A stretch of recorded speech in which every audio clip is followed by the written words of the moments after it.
So we're going to be using extruding to turn this cube into this chair. So you can see my camera is a little hard to navigate right now. I want to be moving around my cube. So with whatever you have selected, select your cube, and if you hit F, that'll focus your camera to whatever you have selected. So select your cube, hit F, and now you'll be able to orbit around your cube chair more easily. So we want to use this as more of a reference than tracing it like we did with the room. So let's try this. I'm actually going to duplicate this cube. That's Control D to duplicate. And then I'll hide the first cube just so I have a copy of it if I ever need it, because I'm going to be modifying this cube quite a bit. So I'm going to start with the seat here, and then I'm going to extrude out from there to get the rest. So I'll hit R to go to my scale tool, and I will scale this down all the way until we're about chair size. And W for my move tool, I'll move it down just a bit. And I also need to rotate it. Let me rotate it. So I'll go to object mode. I'll hit E for my rotate tool, and I'll rotate it like this until my corner lines up with the corner in the image. And I think I'll scale it down. And I want to scale it down just until it fills the red.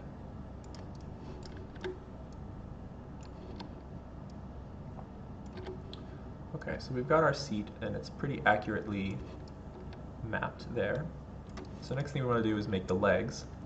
So to make the legs, we want to extrude down from here, but first we need to split this into multiple faces for each leg.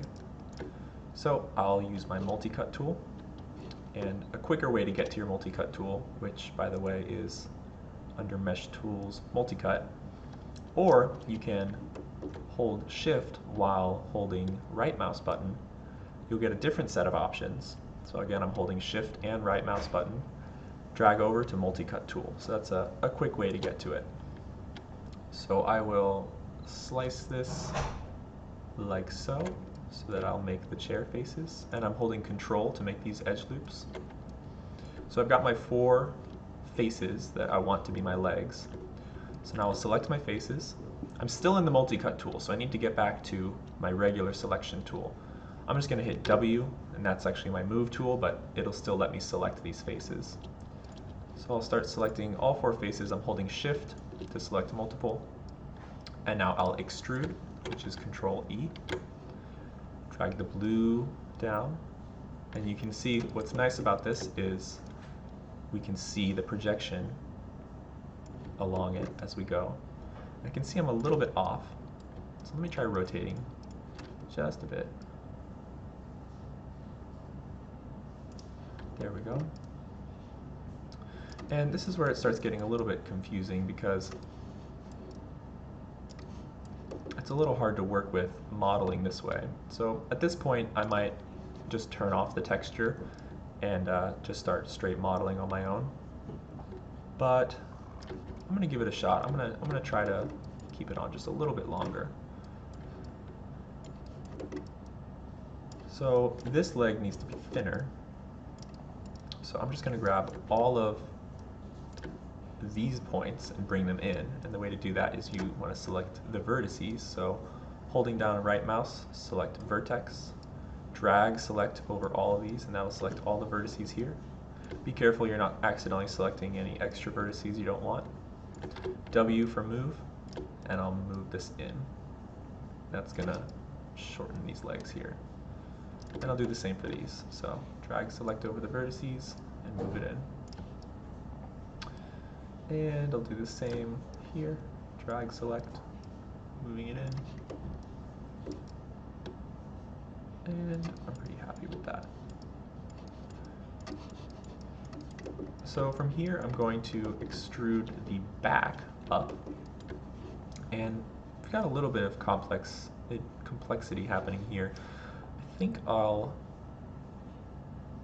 just start by extruding up these two side supports here. And there's a bunch of different ways to do the same thing in Maya. So if you have a different idea, different technique for how to go for it, feel free to do that. Before I extrude these, I'm noticing that these are pretty uneven, which I don't like. So at this point, I'm going to turn off my projection map because it's not helping me anymore. So I'm just going to assign a regular Lambert texture, and I'll just make it red. Ooh, that's popping. Do a little bit dimmer.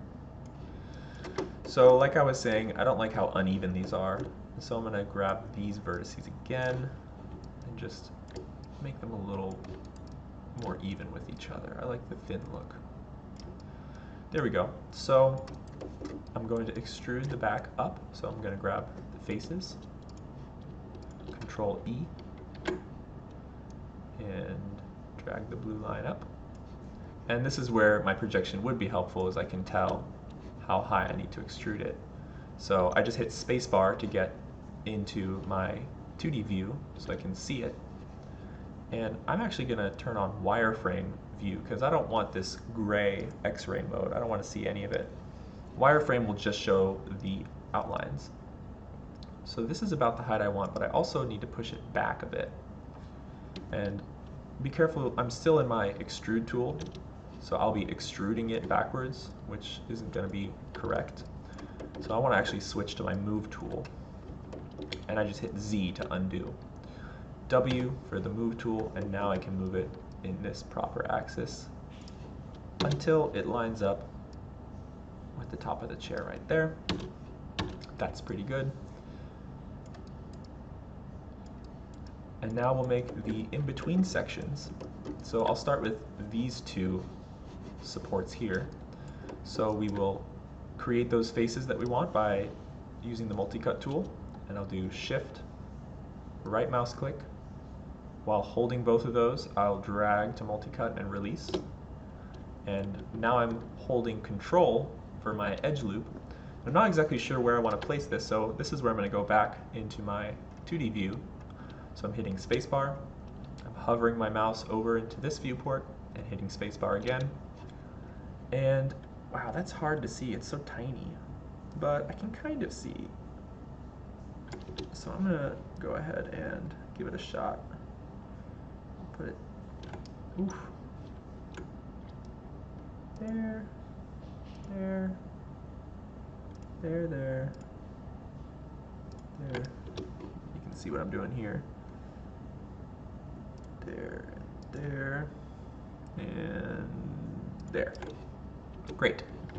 So I just added a bunch, and again, you don't have to be perfectly accurate to this chair, because what we're actually going to do is end up removing this chair, and this will be the only chair that we'll be using. So I'm also now noticing this back is a bit skewed, and that might have happened when I extruded it. So I'm going to hit undo a few times, and I'm just hitting Z. You don't even need to hit Control Z, it's just Z. So there it is, that's the shift that I didn't want. So I'll go again, and I'll recreate my edge loops. So I'm using my multi-cut tool. And at this point, I think I'll just start making the chair on my own. So I want to connect these, I want to bridge these together. And the first thing I want to do is make sure these line up with each other, because I just freehand created these. So what I can do is, if I go to my Vertex selection tool, and I'm still in my multi-cut tool, so I'm going to hit W to get out of that. I'm also going to turn on X-ray mode right here, so I can see the points behind if I'm accidentally selecting them or something. So I want to select this whole edge loop, and I can select all 4 vertices, or I can select the edge by going to edge mode and double clicking. That'll select the whole edge. So I want this edge loop to line up perfectly with this edge loop. So I can actually snap, not to the grid, but to this vertex. So if I hold V down and I click and drag, it'll start snapping to whatever vertex my mouse is closest to. So I'm going to hover it close to this vertex, and you can see it's now snapped right here. So these are perfectly aligned with each other. So I'm going to do the same for the rest of them. I'll double click, I'm holding down V, I'm dragging it up and see it's snapping to these vertices. I want it to snap to this vertice, and now I release. Same for this, double click, hold V, click and drag, hover your mouse over, release. Okay, so now all those are lined up perfectly. So now it'll be easy to bridge these together. So to bridge, that's just its own tool. First I'll get out of X-ray mode. I'll click X-ray right here in the viewport. So there's a few different ways we could do this. Let's go ahead and extrude these faces. So I'll grab these two, and I'll grab these two. And we'll extrude all of these out toward each other. What we want to do is connect these. We don't want these to be separate faces. So I'm actually just going to delete these faces because I don't need them, because that's going to be the inside of the object. So I'll just hit delete because all those faces were selected. And now I need to merge all these vertices together. So for that we'll use the merge vertex tool. So I'm going to go to object or vertex mode. I'm going to click the two vertices that I want to merge together, and I'm going to go to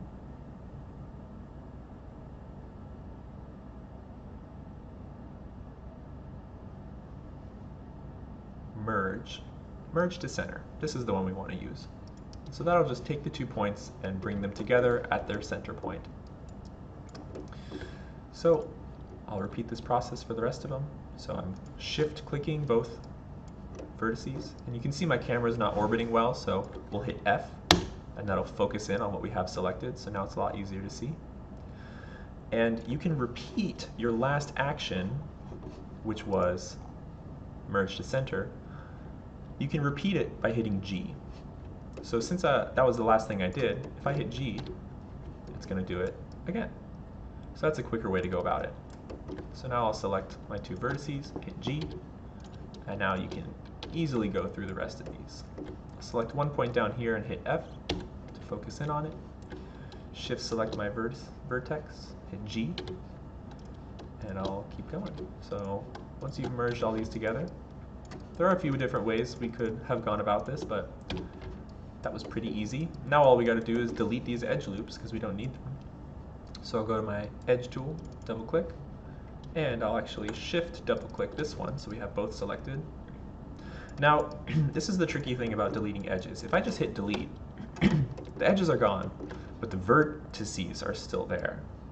So you can see we've got this extra vertex, which is no good, and we can delete those too. And now technically it's fine, but this could end up creating a lot of problems, especially since this is like a pivot point now. You know, if we ended up doing this, then our face here is getting all messed up. You only want faces to have 4 corners. You don't want an n-gon or a more than 4 polygon face. So we want to keep our faces to 4 edges. So I'll delete these vertices here. And the way to easily do that, when you have your edge loop selected, let me undo until my edge loops are back. So with your edge loop selected, you just hit Control Delete. So while holding Control, you hit Delete, and now that deletes the vertices as well. All right, so we've got our back set up, and now we just want to create these 4 braces in between. So we're going to use our multi-cut tool, but this time we're going to evenly disperse the multi-cut across here so that we don't have to line it up perfectly by hand. So I'll go to my multi-cut mesh tool, and I'm going to hit this options box. So this will bring up the tool settings. So what I want to do is add some subdivisions. So I want to have 1, 2, 3, 4, 5, 6, 7, 8, 9, 10. I actually want to do 10 because that's how many edges we need, I believe.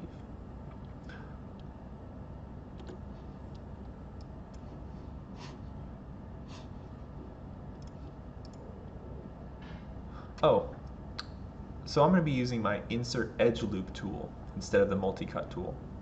So I'll go to the options box here so we can adjust the settings. And what I want to do is have multiple edge loops and this equal multiplier, and I think we need to do 8. So if I hold down Control and click on my edge here,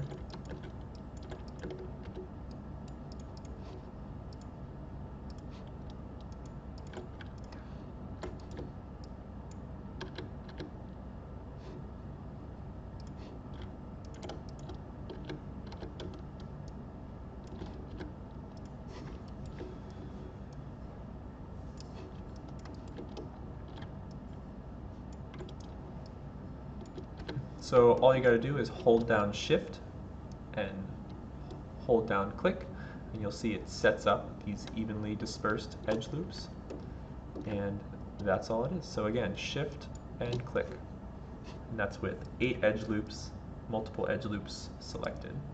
So let's get out of this tool. So I'm just going to hit W, and we're going to repeat the same process for bringing these together. So I'll select my faces, 1, 2, 3, 4, and 1, 2, 3, 4. And be careful that you don't accidentally select a back face. If you happen to click and drag, even slightly, it might select the rear faces.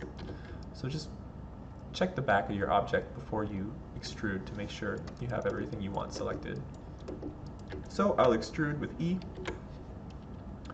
I'll bring it down. I'll delete these faces by hitting delete. And let's try a different technique.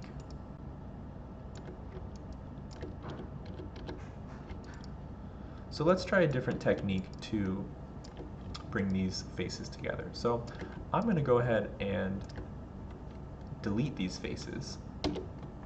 So now we have a hole there. What we want to do is just create the geometry in between these two. So I'll go to my edge, I'll double click on this edge loop, and I'll double click on the bottom edge loop just for the left one, and I'll go to mesh, or actually edit mesh and bridge, and that will bridge the two objects together. So I'll repeat that, double click, and I'll hit G to repeat, double click, G. And there we go. I believe that's all the elements we need for our chair. You can refine it a little bit. It looks a little polygon-y, it looks very 3D, so we can enhance this a little bit. One way we can do that is by beveling the edges, which is just kind of rounding out these corners. So just with the object selected, I'm going to go to Edit Mesh Bevel, and that's added some subdivisions to our edges here. And this little window that pops up actually gives you some options. So if I click and drag on this fraction, that'll show you how intense the beveling is. And I kind of like the slightly more subtle bevel, so I'm going to do 0.2. Segments will increase how many edge loops there are, so I'm going to turn on my wireframe preview just so you can see what's happening here. So when I increase my segments, that's what it's doing. It's adding more loops, more and more to the bevel. And the more loops there are, the smoother. Okay, so be careful there, because if you add too many segments, your computer might crash. So you can just click on the number and type. I mean, I couldn't see us needing more than, no way we would need more than 4. I'm gonna do 3. So now we've got slightly rounded corners. I'm going to turn off my wireframe preview here. And you know, it's still looking a little too boxy, so I'm going to go back and change my fraction. So I'm just selecting the object, and I'll change my fraction to 0.4. And I'll deselect by hitting Alt-D. And now I've got a chair that I'm pretty happy with. So we've got our room set up, we've got our chair set up. Last thing we want to do is let's take this chair out of the room, and we'll do that in Photoshop.